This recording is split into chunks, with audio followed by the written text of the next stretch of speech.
오늘의 증시 브리핑 시작하겠습니다. 지수가 보여지는 것보다 체감적으로는 되게 많이 빠진 그런 하루였는데요. 좀 안 좋은 주식시장 유동성에 좀 부담이 될 만한 요소들이 많았습니다. 우선 미국의 채권금리가 많이 올랐잖아요. 2년물 금리가 4.6%막 이렇게 나오고 10년물 금리도 4% 넘어가면 센데라는 분위기였는데 지금 어느덧 4.2%까지 올라와 버렸죠. 그러니까 미국의 금리 인상이 계속해서 진행이 될 거야. 뭐 이런 어떤 이제 이야기들이 계속 나오고 있는 데다가 우리나라도 금리하고 엮여 있는 내용들, 회사채 문제가 계속 또 불거지고 있잖아요. 오늘 롯데 관련된 기업들의 주가가 상당히 크게 하락한다든가 건설사 주가가 또 크게 빠진다든가 이게 뭐 PF 문제부터 시작을 해가지고 레고랜드발 여러 가지 어떤 또 회사채 문제까지 또 이슈가 되면서 어쨌든 채권 시장 또 이제 금리가 계속해서 주된 변수가 되면서 투자자들이 이런 상황에서는 좀 큰 변동성이 나올 수 있기 때문에 좀 매수보다는 좀 매도하는 게 낫겠다. 그러니까 이런 어떤 움직임이 나오고 있었고요. 여기 이제 미국은 금리를 앞으로 계속 더 올릴 것 같다. 이런 어떤 이야기들이 나오고 있잖아요. 패트릭 하커라는 사람이 금리는 올렸는데 물가가 아직 잘 안 잡히고 있다. 그래서 더 올릴 거야. 이런 발언을 했잖아요. 연말에 미국 기준금리는 4% 중후반 전망한다. 그러니까 지금은 11월뿐만 아니라 12월에도 0.75%포인트 인상 가능성이 제기가 되는 거예요. 그럼 이제 어쨌든 금리 올리면 물가라도 잡혀야 되는데 2% 정도대의 물가는 2024년에도 잡힐지 그렇게 떨어질지 잘 모르겠다. 이런 취지로 이야기를 했거든요. 그러니까 금리 계속 올려놓고 경기는 눌려 있는데 인플레이션이 잡힐지는 확신을 못 갖는 상황이 생기는 거죠. 그러니까 투자들 입장에서는 상당히 불안한 그런 상황이 되는 거고 이렇게 되면서 이게 무슨 표냐면 미국의 어떤 점점선이 이제 연준의 점도표를 가지고 우리가 판단하는 기준금리 추이인데 투자자들은 그대로 안 간다라고 보는 거예요. 금리를 5% 부분까지 더 세게 올린 다음에 떨어지는 속도도 더 완만할 거다. 그러니까 미국의 어떤 기준금리 떨어지는 속도가 더디다면 미국의 채권금리도 계속 높은 수준을 유지하게 될 거고 그러면 신흥시장 쪽은 부담이 될 거야. 그러니까 이런 어떤 스토리를 갖게 된 게 이제 투자자들에게 부담이 된 거죠. 여기 앞서 말씀드렸던 국내 어떤 PF발 여러 가지 회사채 문제까지 더해지면서 이제 좀 매수하기에는 뭔가 좀 부담이 되는 양상이었던 것 같습니다. 반면에 이제 미국의 기업들의 실적은 또 잘 나오고 있잖아요. 뭐 램 리서치라든가 뭐 IBM이라든가 뭐 이런 기업들의 실적이 또 잘 나와서 그렇다고 또 터무니없게 또 빠지는 장은 아니니까 빠지긴 하는데 또 폭락하지는 않는 그러니까 좀 약간의 어떤 매물이 나오면서 전체적으로 좀 조심스러워하는 그런 구도가 좀 이어졌던 것 같습니다. 그리고 이제 환율도 투자들 입장에서는 이제 빠지면 매수해야 되는데 환율도 불안한 거예요. 원달러 환율은 어쨌든 연고점 1440원 언저리에서 막아내고 있는데 좀 화제가 되는 게 일본의 엔달러잖아요. 그러니까 일본은 그 엔화가 절대적인 어떤 안전자산이었기 때문에 금융위기가 올수록 원래 엔달러 환율은 빠져야 정상인데 그러니까 이번 어떤 상황은 좀 특별한 상황이 생겼잖아요. 일본이 원유 수입 많이 하는 나라라서 유가가 올라가 버리니까 원유 구매 비용이 많이 올라가고 또 수출해야 되는데 수출해서 팔려니 또 다른 나라들 상황이 또 만만치 않고 이렇게 되면서 이제 엔달러 환율까지 계속 올라가는 상황이 생겼거든요. 사실 뭐 150 넘어갔다라고 해서 특별한 일이 생기는 건 아닌데 어쨌든 150이라는 하나의 마디 숫자를 좀 돌파하면서 외환 시장에 대한 어떤 경계감도 투자자들에게는 좀 압박 요인으로 됐던 것 같습니다. 뭐 그나마 좀 다행인 건 그 개인들이 오늘 매수 많이 한 날이 아니었거든요. 그러니까 외국인 기관이 매수를 했다. 근데 이제 딱 봐도 금융투자가 매수가 들어왔고 외국인들이 저 정도 잡혔다면 저거는 특정 종목 이외에는 안 샀다라는 거잖아요. 그러니까 이제 종목별로 이제 차별화가 좀 심했던 그런 날이 되는 거죠. 이제 그나마 매수한 걸 보면 삼성 SDI가 외국인 순매수가 190억인데 삼성 SDI가 900억이 들어왔거든요. 근데 저거 빼고 나면 순매수 2위가 200억밖에 안 돼요.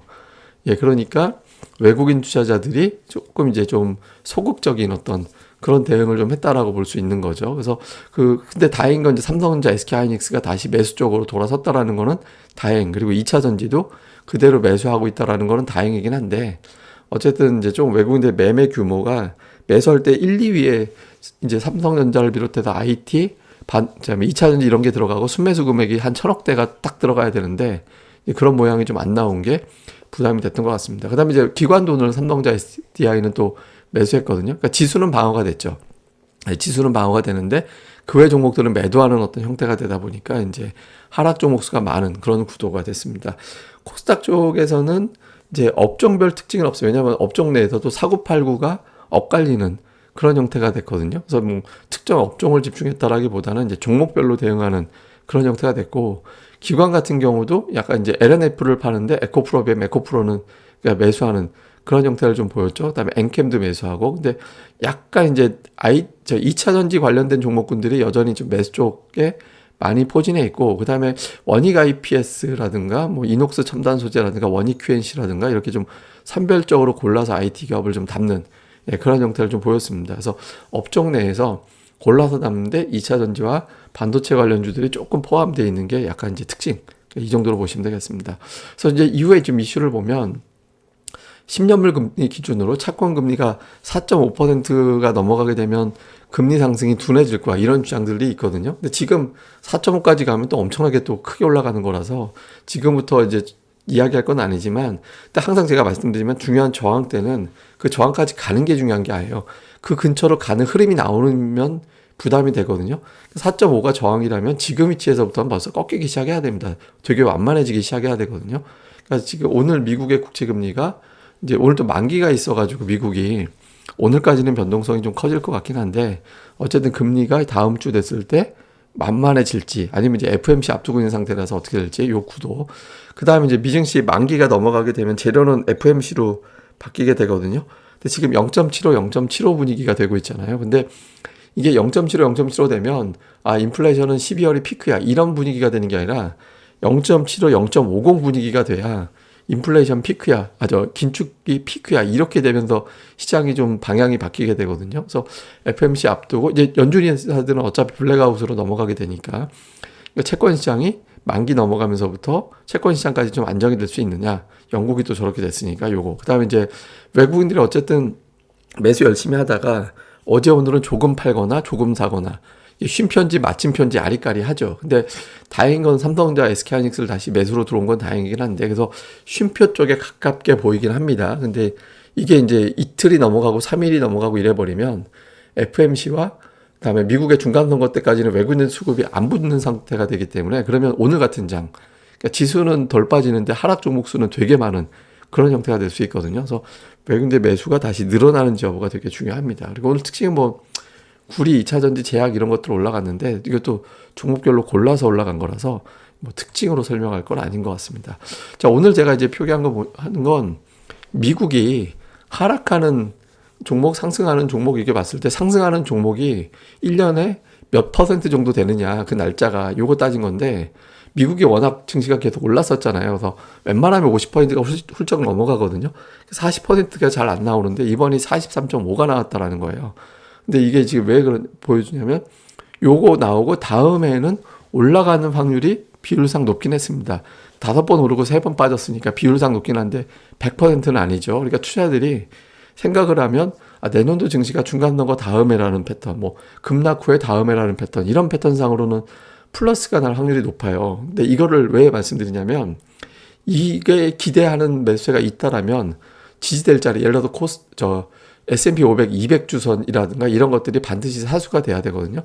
그런 믿음이 무너진다라는 거는 그 선이 깨진다라는 게 되는 거예요. 그래서 이제 이게 뭐 반드시 지켜진다라는 것보다는 이게 방어가 될 만한 어떤 동력을 만들어내고 있느냐, 더 중요한 어떤 지지선에서 버텨내는지. S&P 500 지수가 이제 조금 더 빠지면 그 선이 또 되기 때문에 S&P 500이 만기 이후에 계속 움직임이 나오는지도 주목해 보시는 게 중요할 것 같습니다. 예, 또 자세한 내용은 제가 또 주말 방송에서 내용을 정리해 드리겠습니다.